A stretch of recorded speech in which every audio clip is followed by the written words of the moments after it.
प्रिय श्रोताओं, आज हम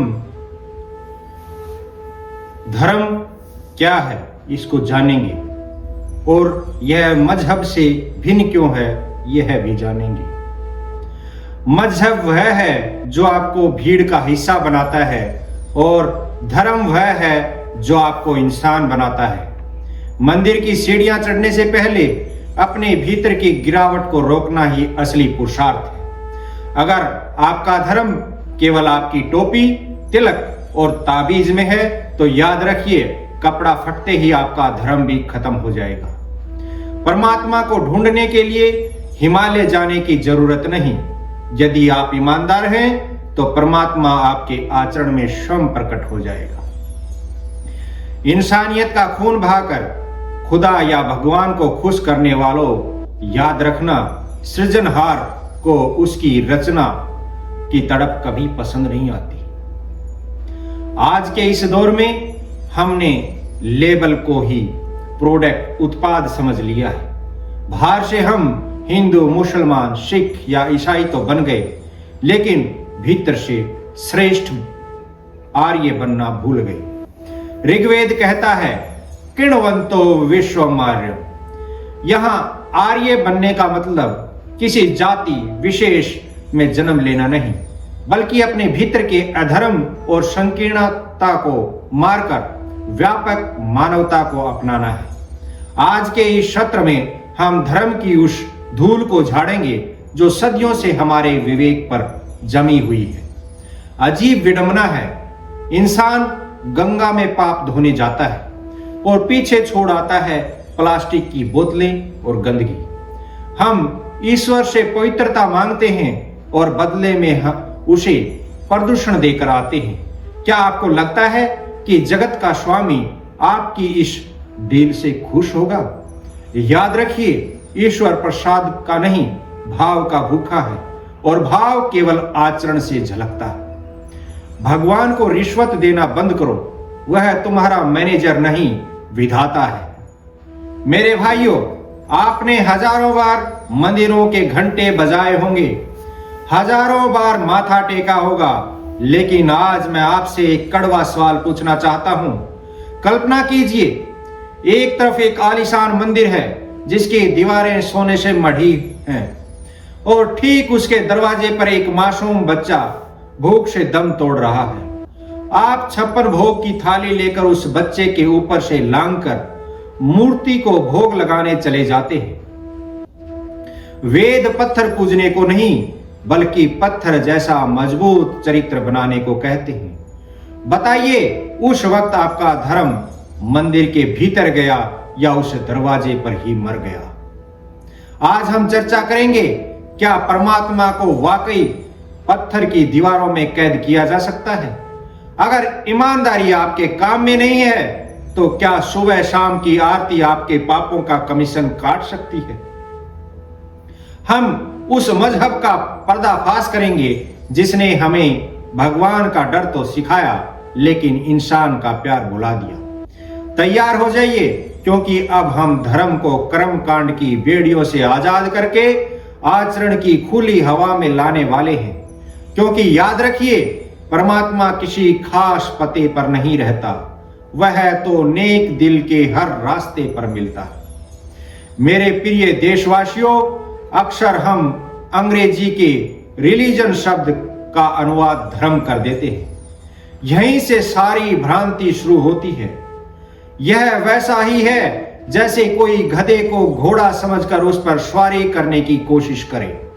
अनुवाद सही हो सकता है, लेकिन भाव बिल्कुल अलग है। रिलीजन लैटिन के रेलिगेयर से बना है, जिसका अर्थ है बांधना। यह आपको एक खूंटे से बांधता है, एक विशेष किताब, एक विशेष पैगंबर और एक विशेष पूजा पद्धति। रिलीजन एक यूनिफॉर्म की तरह है, आपने पहन ली तो आप उस दल के हो गए। लेकिन क्या वर्दी पहनने से हर व्यक्ति सिपाही बन जाता है? नहीं, सिपाही वह है जिसके भीतर शौर्य हो। रिलीजन स्वभाव से परिवर्तनशील है। आप आज हिंदू से कल ईसाई बन सकते हैं। धर्म नेचर बेस्ड है। धर्म संस्कृत की ध्री धातु से बना है, जिसका अर्थ है धार्यति इति धर्म है, जो धारण करने योग्य है वही धर्म है। अग्नि का धर्म क्या है? उष्णता, गर्मी। अगर अग्नि शीतल हो जाए तो क्या वह अग्नि रहेगी? नहीं, राख बन जाएगी। पानी का धर्म क्या है? शीतलता। वैसे ही मनुष्य का धर्म क्या है? मनुष्यता, ह्यूमैनिटी। स्वभाव से यह अपरिवर्तनीय है, यह सार्वभौमिक यूनिवर्सल है।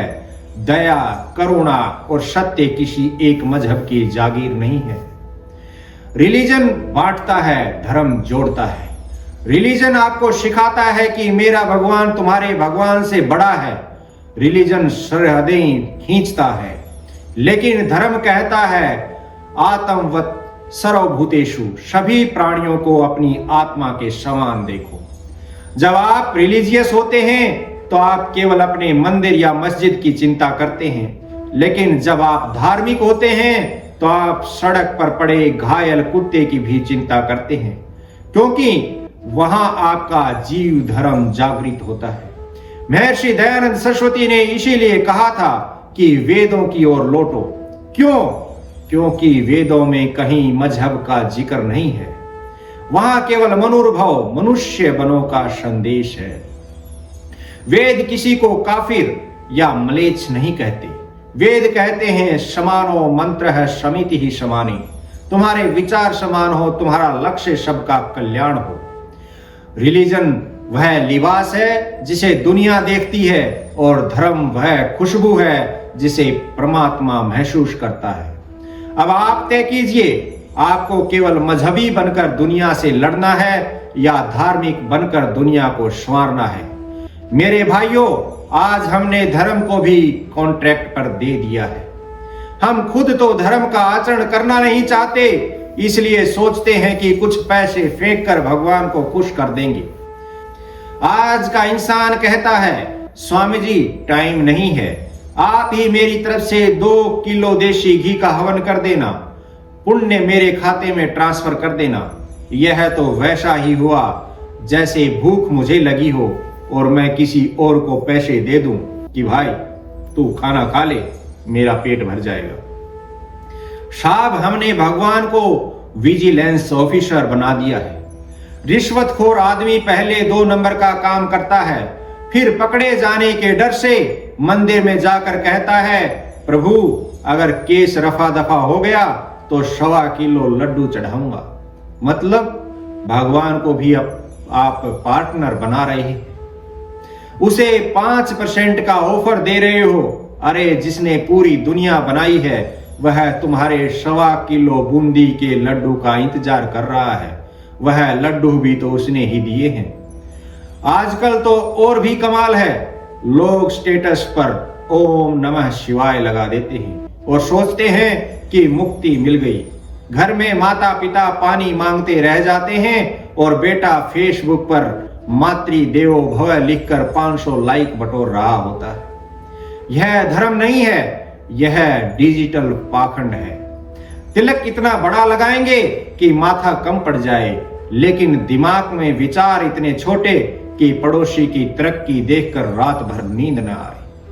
लोग कहते हैं, स्वामी जी गंगा नहाने से पाप धुल जाते हैं। मैं कहता हूं, अगर पानी में डुबकी लगाने से पाप धुलते तो सारी मछलियां तो अब तक मोक्ष को प्राप्त कर चुकी होती। ऋषि दयानंद ने साफ कहा था, बाहर के पानी से शरीर शुद्ध होता है, लेकिन मन तो सत्य के आचरण से ही शुद्ध होता है। आप गंगा में शरीर डुबाकर आ गए, लेकिन जो बेईमानी का विचार अंदर बैठा था वह तो आपके साथ ही वापस आ गया, वह तो नहीं डूबा। हम आर्य समाजी पत्थर की मूर्ति का विरोध इसलिए नहीं करते कि हमें पत्थर से कोई नफरत है। पत्थर तो हमारे घर की नींव में भी है। हम विरोध करते हैं उस सोच का जो कहती है कि पत्थर की मूर्ति को नहलाने से तो पुण्य मिलेगा, लेकिन फुटपाथ पर प्यास से तड़पते हुए इंसान को पानी पिलाने से कुछ नहीं होगा। धर्म कोई पार्ट टाइम काम नहीं जो रविवार को मंदिर जाकर पूरा हो जाए यह तो वह फुल टाइम ईमानदारी है जो दुकान की गद्दी पर बैठकर भी निभानी पड़ती है। भाइयों और बहनों, हमने समझा कि धर्म क्या नहीं है। अब हम समझेंगे कि धर्म वास्तव में क्या है। क्या धर्म केवल मंत्रों के रटने का नाम है, या धर्म वह है जो तब दिखता है जब आपके हाथ में ताकत हो और सामने कोई मजबूर हो।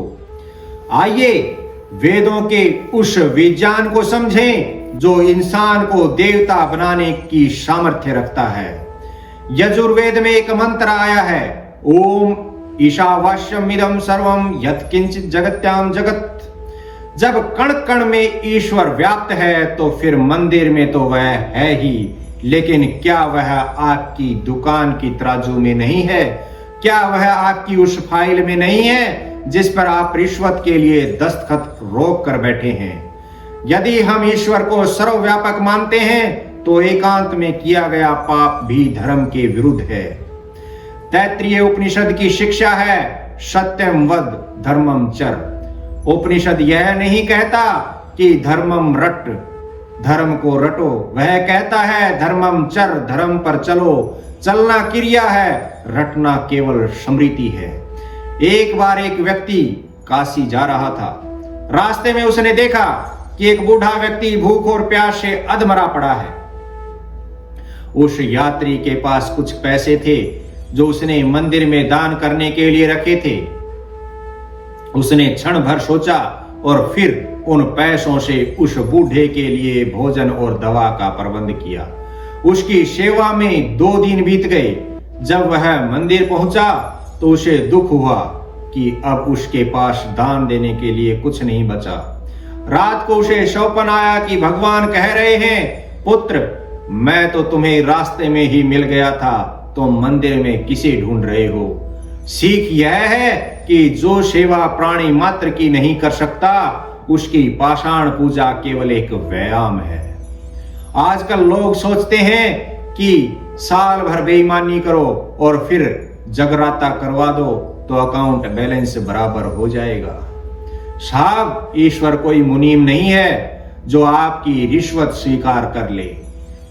लोग यज्ञ हवन में सामग्री तो डालते हैं लेकिन अपनी अहंकार की आहुति देना भूल जाते हैं। बाहर सुगंधित धुआं हो रहा है लेकिन अंदर ईर्ष्या की आग अभी भी जल रही है।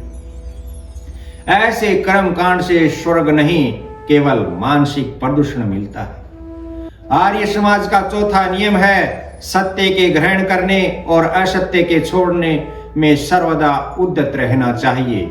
यदि परंपरा कहती है कि छुआछूत धर्म है और विवेक कहता है कि सब मनुष्य समान हैं, तो आर्य समाजी वह है जो परंपरा को लात मार दे और विवेक को अपना ले। यही संकीर्णता से व्यापकता की ओर पलायन है। पूजा वह नहीं जो आप मंदिर में दिखाते हैं, धर्म वह है जो आप भीड़ के चले जाने के बाद निभाते हैं। मेरे प्रिय आत्मन, अभी हमने धर्म के नाम पर फैली गंदगी और भ्रांतियों को देखा। अब मैं आपसे एक सवाल पूछता हूं। सुबह जब आप मंदिर जाते हैं तो आप घंटों तक घंटी बजाते हैं। क्या आपने कभी सोचा कि वह घंटी आप किसे जगाने के लिए बजा रहे हैं? क्या वह परमात्मा सो रहा है? क्या वह ब्रह्मांड का स्वामी बहरा है जिसे जगाने के लिए आपको शोर की जरूरत है?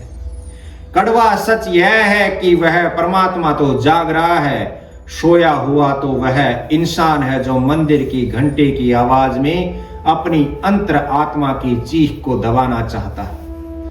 हम मंदिर के गर्भगृह को तो गंगा जल से धोते हैं, लेकिन उस मन के गर्भगृह का क्या जिसमें नफरत, ईर्ष्या और छल का कीचड़ जमा है।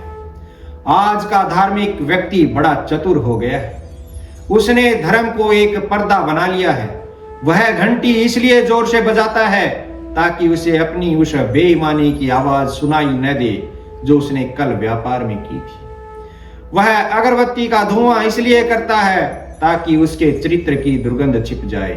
पर याद रखिए, ईश्वर शोर से नहीं, शुद्धि से मिलता है। वेदों की ऋचाएं पुकार पुकार कर कह रही हैं, ओम कृतो सम्र कृतम सम्र। हे मनुष्य, तू अपने संकल्पों को याद कर, अपने किए हुए कर्मों को याद कर।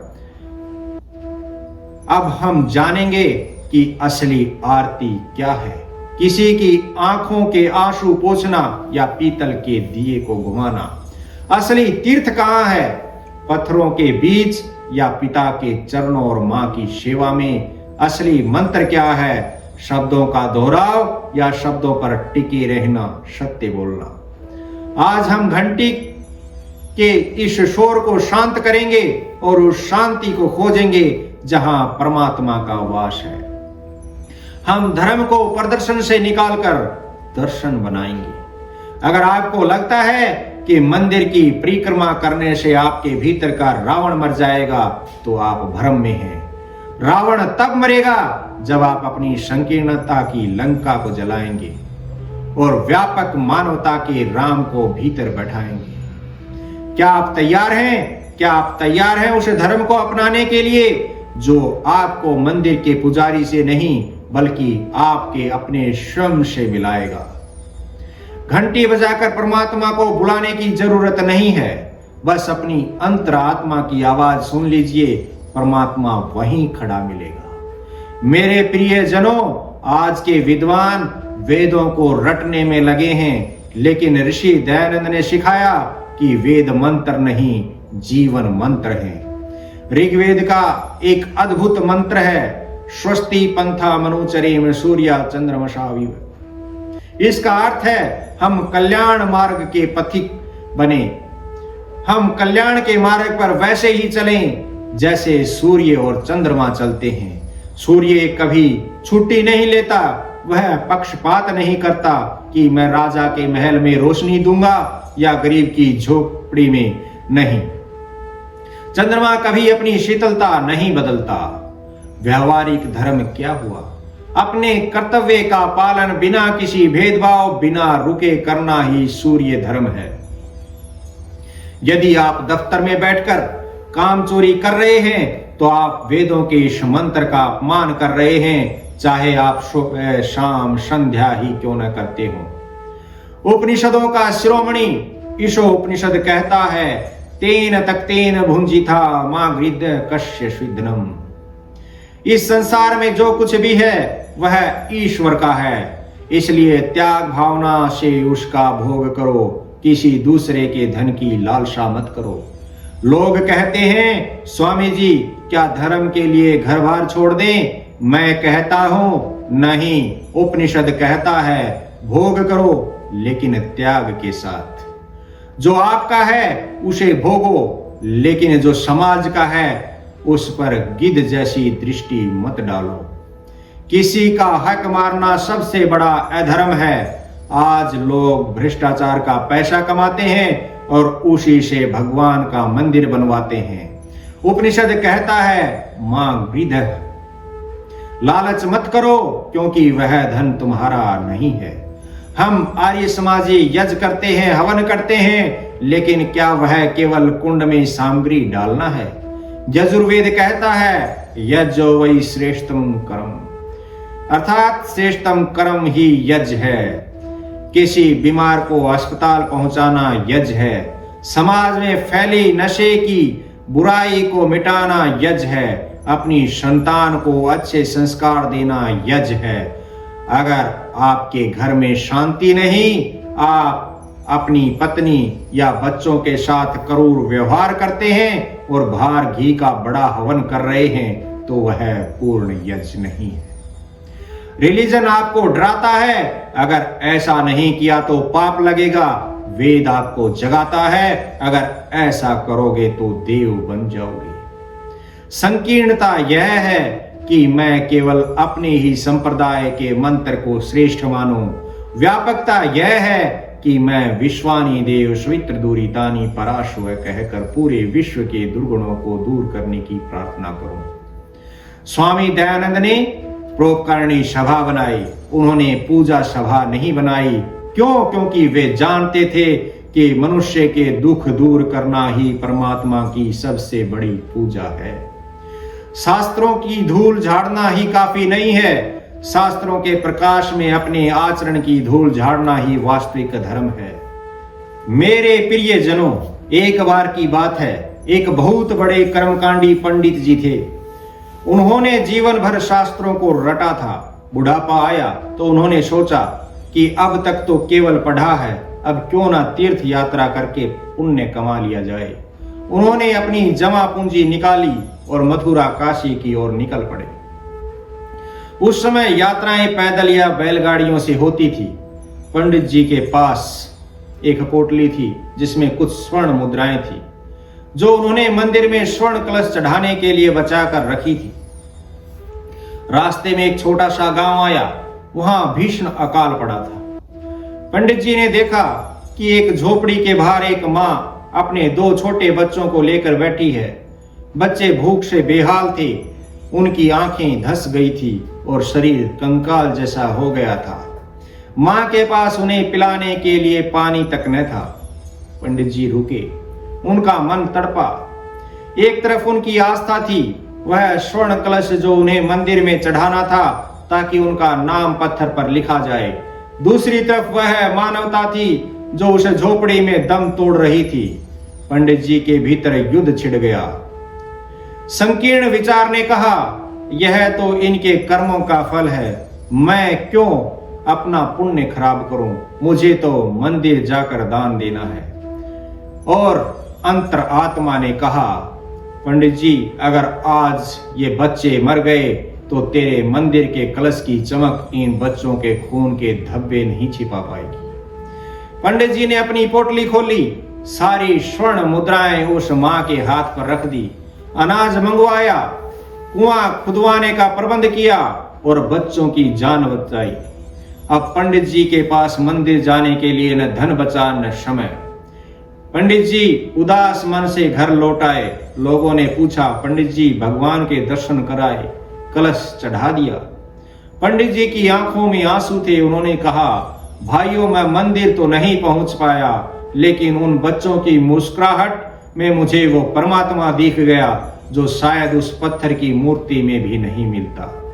स्वामी दयानंद ने इसी को परोपकार कहा है। क्या उस पंडित का तीर्थ अधूरा रह गया? नहीं। जिस ईश्वर ने उन बच्चों को बनाया, क्या वह अपने बच्चों को तड़पता छोड़कर सोने के कलश से खुश होगा? कभी नहीं। मेरे भाइयों, मंदिर मस्जिद में जो बैठा है वह प्रतीक है, लेकिन जो आपके पड़ोस में भूखा बैठा है वह साक्षात है। साक्षात की उपेक्षा करके प्रतीक की पूजा करना ही पाखंड है।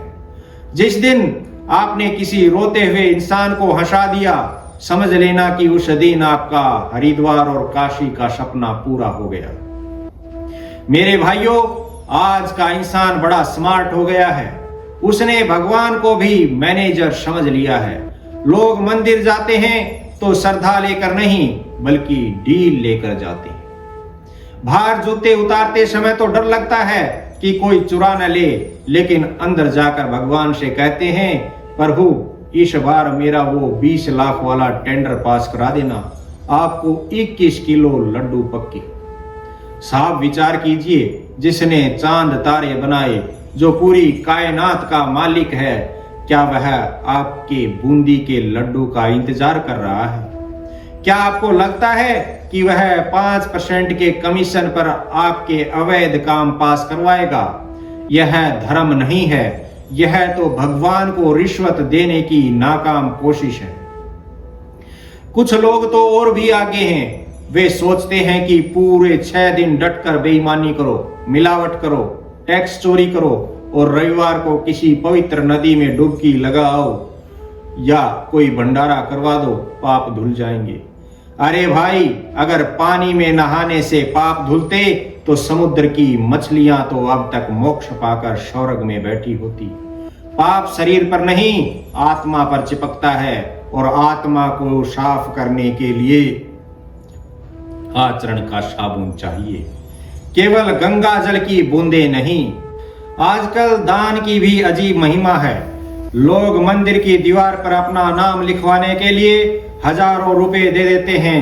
फलाने की याद में, फलाने द्वारा सप्रेम भेंट, अगर पत्थर पर नाम लिखवाने से ही स्वर्ग मिलता तो सारे ठेकेदार और मिस्त्री अब तक सबसे ऊंचे स्वर्ग में होते। असली दान वह है जिसमें दाहिने हाथ को पता न चले कि बाएं ने क्या किया। लेकिन यहां तो लोग 5 रुपए का केला दान करते हैं और फोटो खिंचवाकर फेसबुक पर डालते हैं समाज सेवा करते हुए।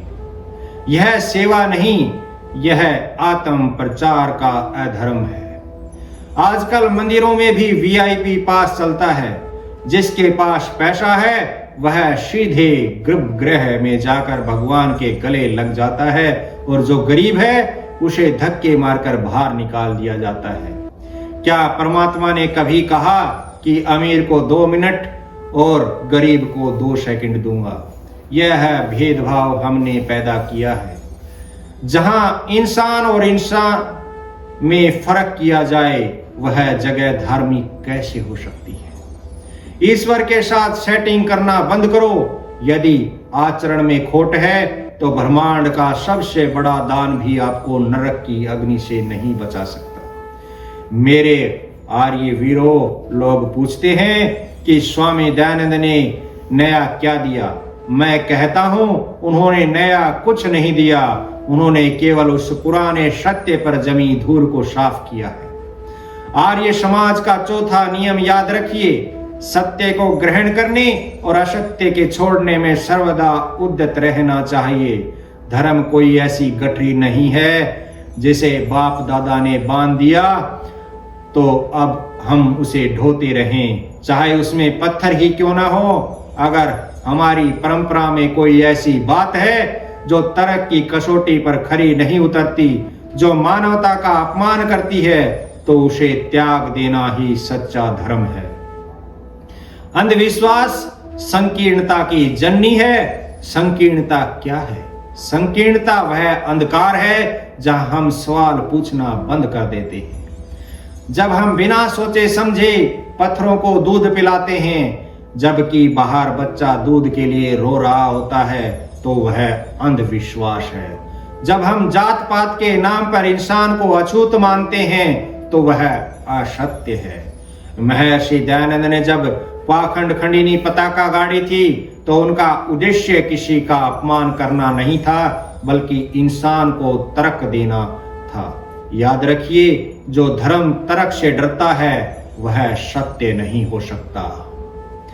आर्य समाज का छठा नियम कहता है, संसार का उपकार करना इस समाज का मुख्य उद्देश्य है, अर्थात शारीरिक, आत्मिक और सामाजिक उन्नति करना। यहाँ हिंदू की उन्नति नहीं लिखा, मुसलमान की उन्नति नहीं लिखा है संसार का उपकार करना। स्वामी जी का विशेष दृष्टिकोण देखिए। जब आप अपनी गौशालाओं में प्राकृतिक खेती को बढ़ावा देते हैं, तब आप युवाओं को नशे से बचाते हैं, तो आप इसी छठे नियम का पालन कर रहे होते हैं। यही आचरण वाला धर्म है। 9वां नियम कहता है, अपनी उन्नति में संतुष्ट न रहो, बल्कि सबकी उन्नति में अपनी उन्नति समझो। आज की संकीर्णता कहती है, मेरा घर बचे बाकी सब जल जाएं। व्यापक धर्म कहता है, अगर पड़ोसी का घर जलेगा तो आंच तेरे घर तक भी आएगी। इसलिए धर्म केवल अकेले में बैठकर माला जपना नहीं है, बल्कि समाज के अंतिम व्यक्ति के आंसू पोंछने के लिए मैदान में उतरना है। सत्य को स्वीकार करने के लिए जिगर चाहिए और असत्य को छोड़ने के लिए चरित्र। जिसके पास ये दोनों हैं वही असली आर्य है, वही असली श्रेष्ठ व्यक्ति है। मेरे भाइयों और बहनों, हमने शास्त्रों को खंगाला, हमने पाखंड पर प्रहार किया, लेकिन याद रखना, यदि आपके व्यवहार में रत्ती भर भी परिवर्तन नहीं आया तो मेरा बोलना और आपका सुनना दोनों व्यर्थ है। धर्म वह नहीं जो आपने अपनी डायरी में लिखा है, धर्म वह है जो आपके स्वभाव में लिखा है। क्या इस प्रवचन के बाद आप अपनी दुकान पर जाकर मिलावट करना बंद करेंगे? क्या आप अपने घर की महिलाओं और बुजुर्गों को वह सम्मान देंगे जिसके वे हकदार हैं? क्या आप अपनी कमाई का एक छोटा हिस्सा किसी जरूरतमंद की शिक्षा के लिए निकालेंगे? धर्म कोई बोझ नहीं, धर्म ढाल है। लोग समझते हैं कि धार्मिक होने का मतलब है बहुत सारे बंधनों में बंध जाना। नहीं, संकीर्णता आपको बांधती है, व्यापकता आपको आजाद करती है। जब आप ईमानदार होते हैं तो आपको किसी का डर नहीं होता। जब आप परोपकारी होते हैं तो आपको नींद अच्छी आती है। यही तो धर्म का फल है, शांति और निर्भयता।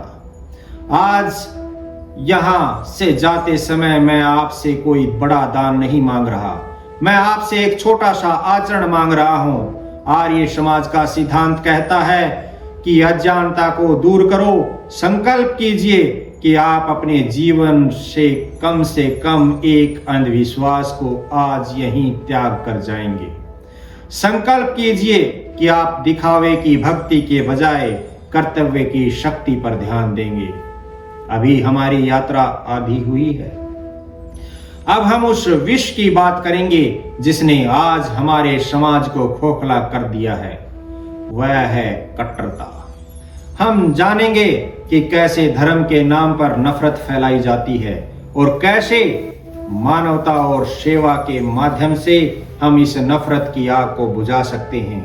हम उस अमृत की तलाश करेंगे जो इंसानियत को फिर से जीवित कर दे। पूजा की थाली भले ही छोटी हो जाए, लेकिन आपके परोपकार का हाथ हमेशा बड़ा रहना चाहिए, क्योंकि खुदा मंदिरों के पत्थरों में नहीं, इंसान की सेवा में ही मुस्कुराता है। मेरे राष्ट्र के प्रहरियों, हमने समझा कि धर्म आचरण है, कर्मकांड नहीं। अब मैं उस कड़वे सच की ओर बढ़ रहा हूं जिसे बोलने से आज की दुनिया कतराती है। आज हमने धर्म के नाम पर दीवारें खड़ी कर दी हैं। कोई कहता है मेरा रास्ता खुदा तक जाता है, कोई कहता है मेरा रास्ता भगवान तक, और इस रास्ते की लड़ाई में हम उस मुसाफिर को ही भूल गए जिसके लिए रास्ते बने थे। सवाल यह है कि क्या परमात्मा इतना छोटा है कि वह आपकी नफरत भरे नारों से खुश होगा? क्या वह ईश्वर इतना निर्दयी है कि उसे खुश करने के लिए किसी बेगुनाह का खून बहाना पड़े? आज हम पर्दाफाश करेंगे उस सियासी धर्म का जिसने हमें आपस में लड़ाया है। हम बात करेंगे उस कट्टरता की जो धर्म की आंखों पर पट्टी बांध देती है, और अंत में हम उस सेवा के अमृत की बात करेंगे जो इन सारी नफरतों का इकलौता इलाज है। तैयार हो जाइए, क्योंकि अब हम भीड़ से निकलकर इंसानियत की ओर कदम बढ़ाने वाले हैं। मेरे भाइयों, कट्टरता क्या है? कट्टरता वह अवस्था है जहां आदमी का विवेक मर जाता है और केवल अहंकार जीवित रहता है। संकीर्ण सोच यह है कि मेरा ही सत्य है, परम सत्य है। व्यापक सोच यह है, वैदिक सोच यह है कि एकम सद्विप्रा बहुधा वदंती। सत्य एक है, विद्वान उसे अलग अलग तरीके से कहते हैं। ऋषि दयानंद ने कभी यह नहीं कहा कि केवल आर्य समाजी ही स्वर्ग जाएगा। उन्होंने कहा कि जो सत्य पर चलेगा वह सुख पाएगा, और जो असत्य पर चलेगा वह दुख पाएगा, चाहे उसका नाम कुछ भी हो, उसका चोला कैसा भी हो। आज का कट्टर व्यक्ति धर्म की रक्षा नहीं कर रहा, वह धर्म का अपमान कर रहा है। याद रखिए, सत्य को किसी तलवार या चिल्लाने वाले गले की जरूरत नहीं होती। सत्य स्वयं प्रकाशमान है, उसे केवल आचरण के प्रमाण की जरूरत है। साहब, आजकल के कट्टरपंथियों का हाल देखिए। वे धर्म बचाने के लिए दंगे कर सकते हैं, लेकिन धर्म पर चलने के लिए अपनी एक बुरी आदत नहीं छोड़ सकते। एक व्यक्ति दूसरे का सिर फोड़ने निकला था क्योंकि उसने उसके धर्म का अपमान किया। रास्ते में उसे एक घायल आदमी मिला, उसने मदद नहीं की क्योंकि वह दूसरे धर्म का था। मतलब आपका भगवान इतना कमजोर है कि उसे बचाने के लिए आपको लाठी उठानी पड़ रही है। अरे, जो पूरी सृष्टि को बचा रहा है, तुम उसे क्या बचाओगे? तुम अपनी इंसानियत बचा लो, भगवान की रक्षा अपने आप हो जाएगी। नफरत पालना संकीर्णता है और नफरत करने वाले से भी प्रेम करना ही वास्तविक वैदिक व्यापकता है। मेरे प्रिय राष्ट्रभक्तों और विवेकशील बंधुओं, जरा बाहर निकलकर अपने समाज के नक्शे को देखिए। हमने क्या किया है? हमने एक ही ईश्वर की बनाई हुई इस पवित्र धरती पर हजारों बाड़े खींच दिए हैं। हमने ऊंची ऊंची दीवारें खड़ी की, कहीं मंदिर की, कहीं मस्जिद की, कहीं गिरजाघर की। हमने परमात्मा को भी प्रॉपर्टी समझ लिया। एक दीवार के भीतर बैठने वाला सोचता है कि बाहर वाला काफिर है और दूसरी दीवार वाला सोचता है कि सामने वाला म्लेच्छ है। मेरा प्रश्न यह है कि क्या इन ऊंची दीवारों के बीच फंसा हुआ हमारा दिल इतना छोटा हो गया है कि हम इंसान को देखने से पहले उसकी दीवार यानी मजहब का रंग देखते हैं। कट्टरता कोई धर्म नहीं है, कट्टरता तो एक मानसिक बीमारी है। जब आदमी के पास तर्क खत्म हो जाता है तो वह तलवार उठा लेता है। जब आदमी के पास सत्य का प्रमाण नहीं होता तो वह शोर मचाने लगता है। आज का धार्मिक कट्टर व्यक्ति अपनी पूजा पद्धति के लिए जान दे सकता है और जान ले सकता है, लेकिन क्या वह अपने धर्म के आदेशानुसार सच बोल सकता है? क्या वह अपने अहंकार को मार सकता है? विडंबना देखिए, हमने भगवान को बचाने के लिए लड़ाइयां लड़ी, लेकिन भगवान के बनाए हुए इंसान को बचाने के लिए कभी एकजुट नहीं हुए।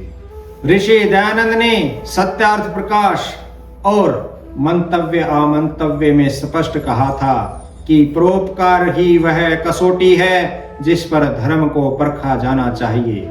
अगर आप यहाँ केवल अपनी कट्टरता को पुख्ता करने आए हैं तो आप गलत जगह हैं, लेकिन अगर आप अपनी मानवता को आजाद करने आए हैं तो अगले मिनट आपकी जिंदगी के सबसे क्रांतिकारी मिनट होने वाले हैं।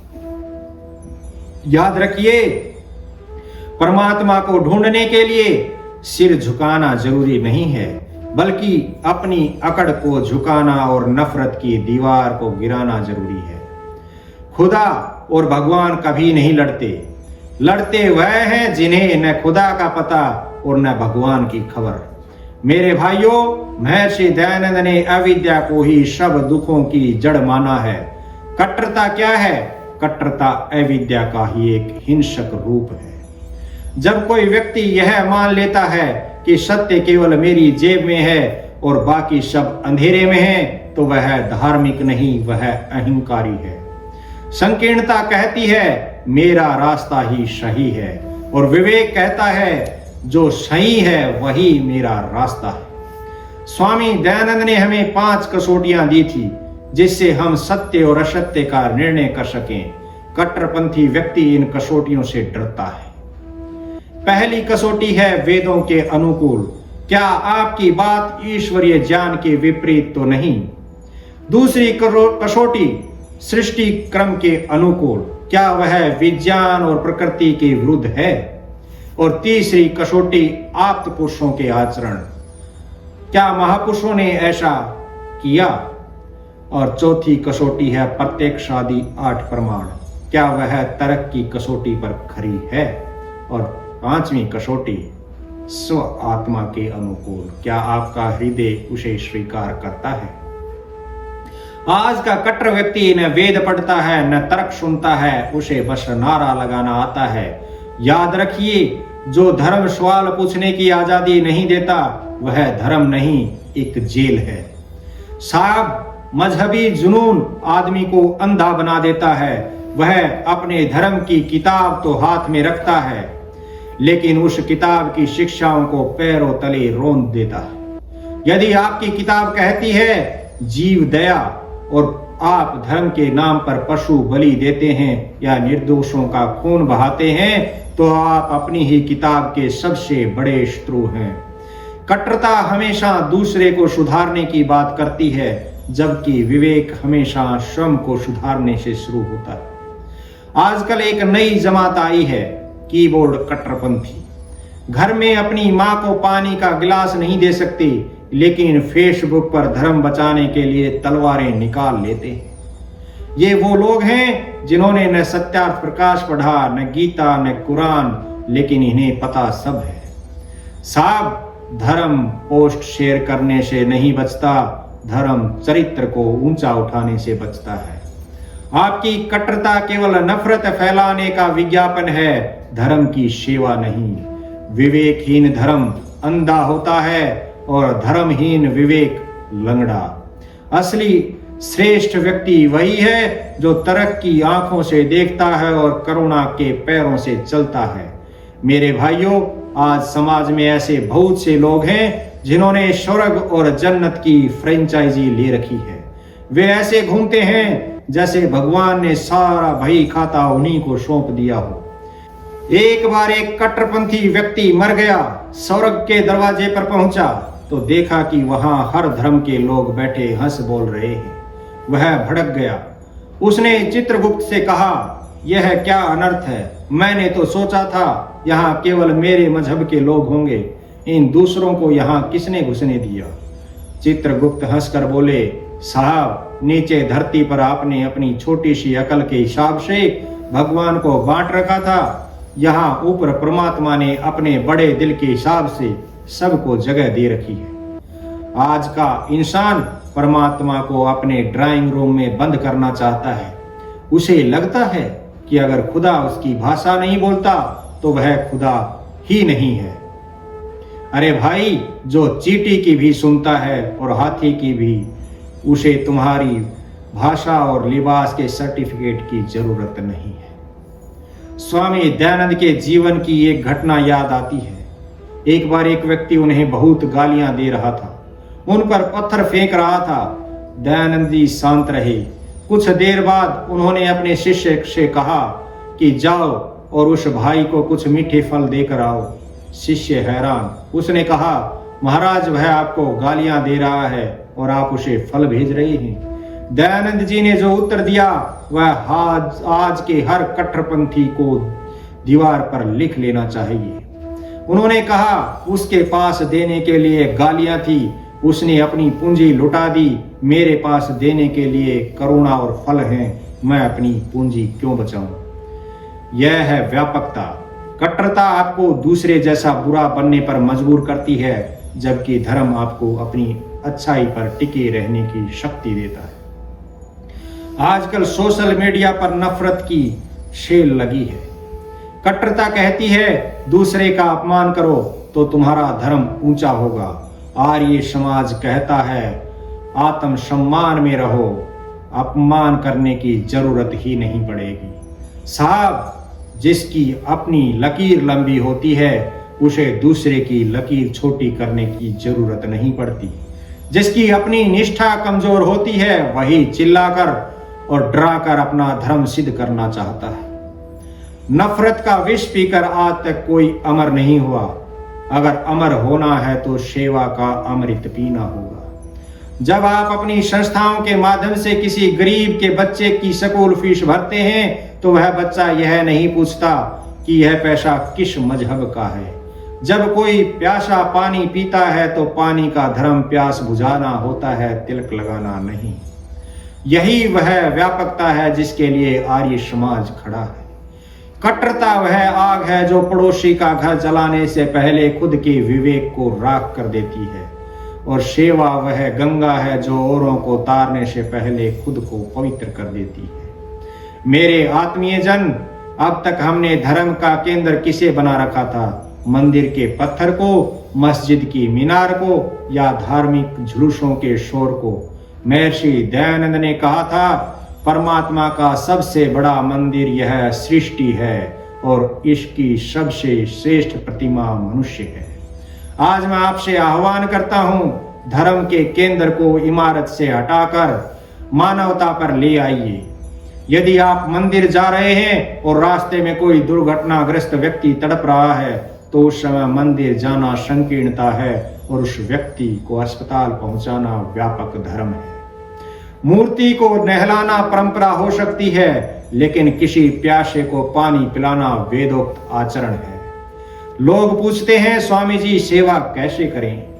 सेवा का मतलब केवल पैसा दान करना नहीं है। यदि आप किसी एक अनपढ़ बच्चे को अक्षर ज्ञान देते हैं तो आप उसे अंधकार से प्रकाश की ओर ले जा रहे हैं। तमसो मां ज्योतिर्गमय, यही सेवा है।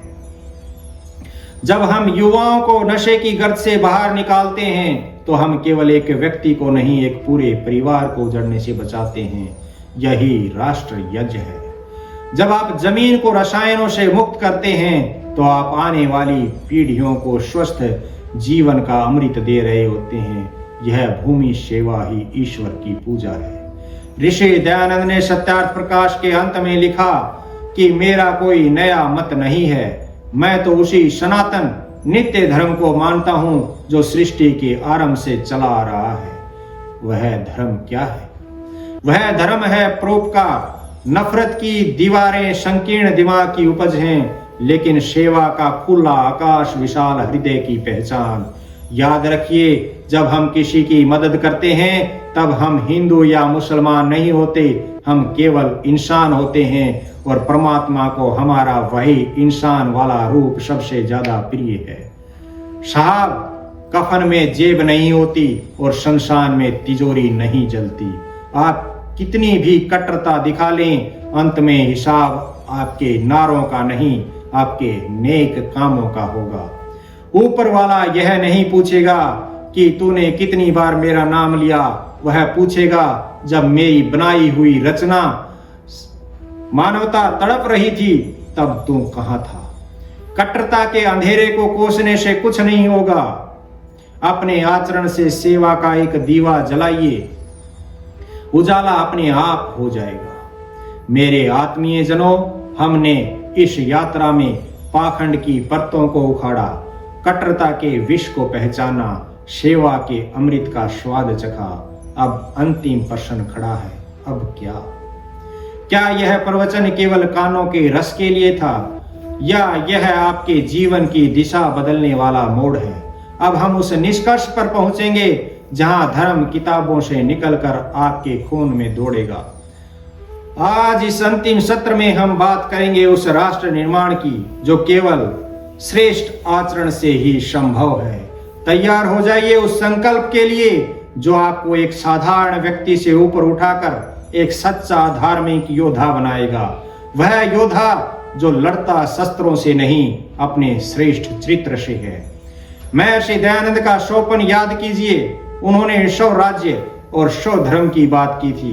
उनका धर्म वह था जो देश के प्रति गद्दारी करने वालों को अधर्मी मानता था।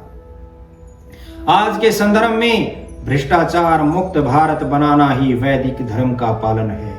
धर्म वह नहीं जो पंडाल में ताली बजवाए, धर्म वह है जो घर जाकर आपकी गाली बंद करवा दे।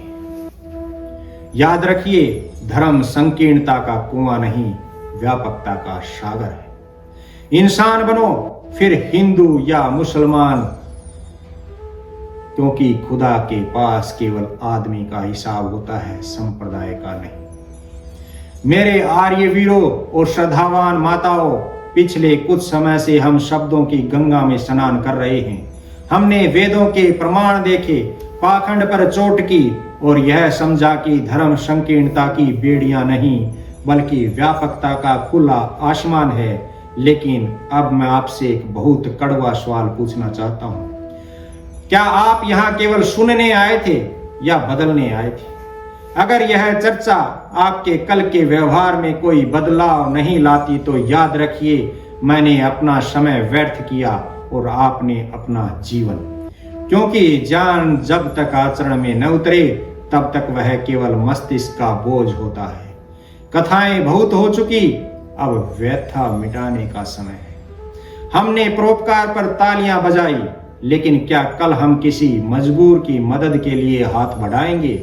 हमने कट्टरता की निंदा की, लेकिन क्या कल हम अपने पड़ोसी के प्रति मन में रखी कड़वाहट को साफ करेंगे? हमने ईमानदारी की बात की, लेकिन क्या कल हम अपनी दुकान, अपने दफ्तर या अपने काम में सत्य को स्थापित करेंगे? आज इस प्रवचन का यह अंतिम समय इस बात का फैसला करेगा कि आप यहाँ से एक भीड़ बनकर जाएंगे या एक क्रांति बनकर। धर्म केवल परलोक सुधारने का साधन नहीं है, धर्म इस लोक को स्वर्ग बनाने की कला है। ऋषि दयानंद का आर्य समाज केवल मंत्र पढ़ने वालों की टोली नहीं, वह उन चरित्रवान लोगों का संगठन है जिन्होंने इस राष्ट्र की नींव में अपने प्राण फूके थे। इस अंतिम सत्र में हम बात करेंगे व्यक्ति निर्माण से राष्ट्र निर्माण की। कैसे आपका एक छोटा सा संकल्प पूरे देश की तस्वीर बदल सकता है। हम बात करेंगे आचरण की अग्नि की, कैसे हम अपने भीतर के अधर्म की आहुति देकर सच्चे श्रेष्ठ व्यक्ति के रूप में पुनर्जन्म ले सकते हैं। हम बात करेंगे व्यवहारिक संकल्प की। हम हवा में बातें नहीं करेंगे, हम जमीन पर काम करने का ब्लूप्रिंट खाका तैयार करेंगे। घड़ी की सुइयां इशारा कर रही हैं कि अब विदा लेने का समय करीब है, लेकिन यह विदा अंत नहीं, एक प्रारंभ होनी चाहिए। आज इस सत्र के अंत में मैं आपसे वह मांगूंगा जिसे देने में कलेजा चाहिए। मैं आपसे आपकी सुविधा नहीं, आपकी बुराई मांगूंगा। क्या आप तैयार हैं उस संकल्प के लिए जो आपकी पहचान मजहब से ऊपर उठाकर महामानव की कर दे? आइए इस अंतिम पड़ाव पर चलते हैं जहां धर्म शब्दों से निकलकर हमारे संकल्पों में स्थापित होगा। जो कानों से सुना था वो प्रवचन था, जो हृदय ने माना वो दर्शन था, लेकिन जो कल सुबह आपके कर्मों में दिखेगा वही वास्तविक धर्म होगा।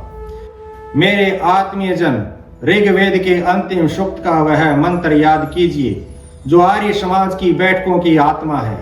यह मंत्र केवल पाठ करने के लिए नहीं, बल्कि समाज के बिखराव को रोकने का अंतिम अस्त्र है।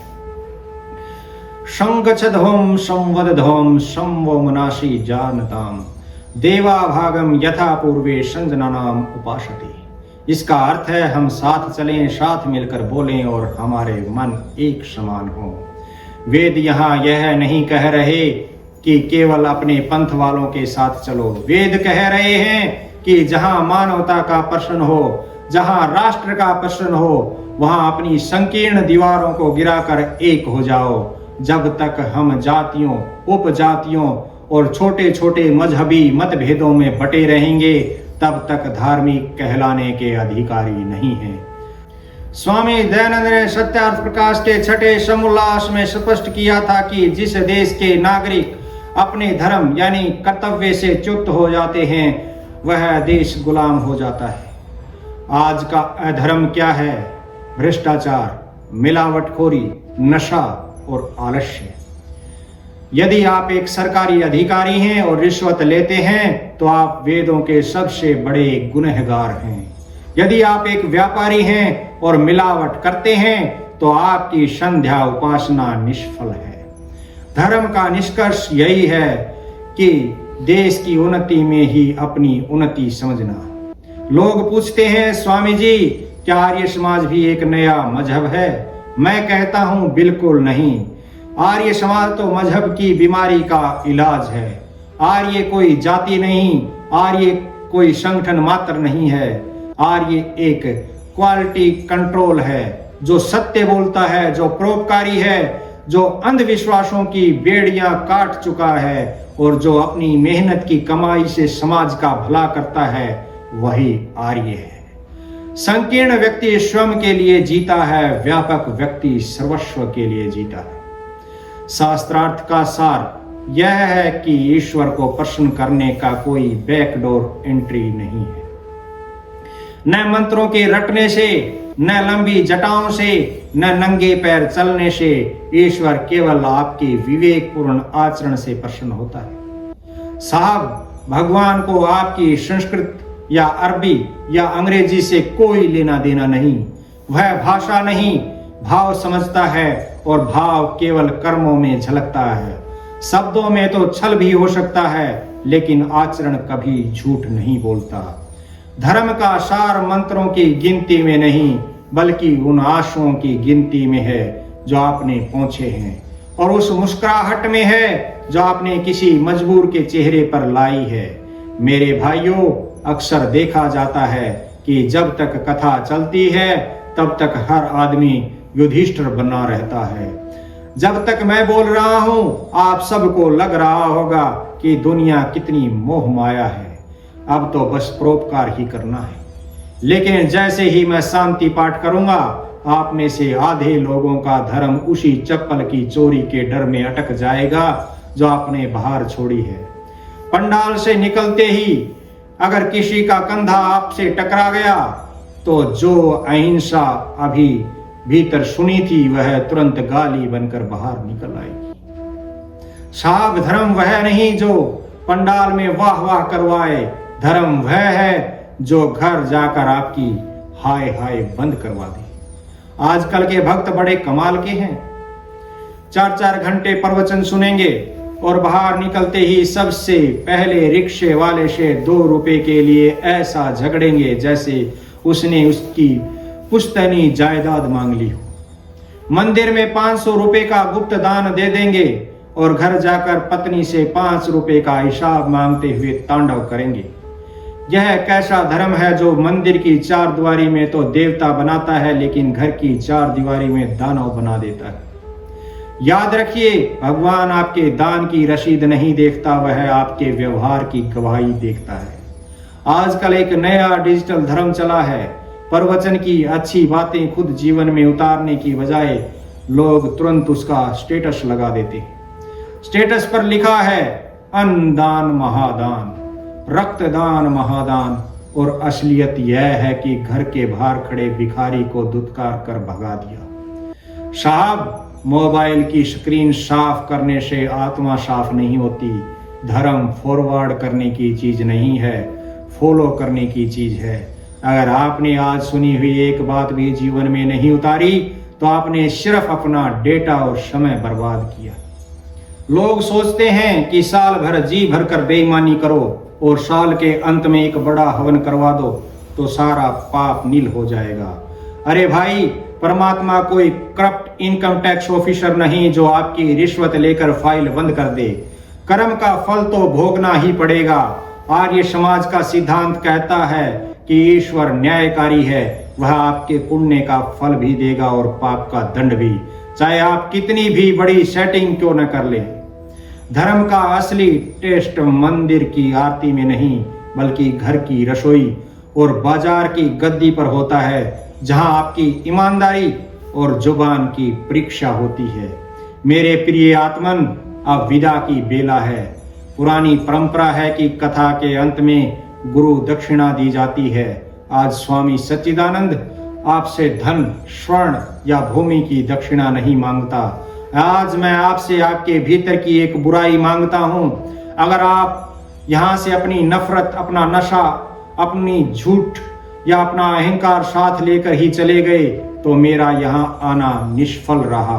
क्या आप मुझे दक्षिणा देंगे? यदि हां तो अपनी आंखें बंद कीजिए और अपनी उस एक कमजोरी को याद कीजिए जिसने आपको इंसान बनने से रोक रखा है। आज यहीं से इसी क्षण संकल्प कीजिए।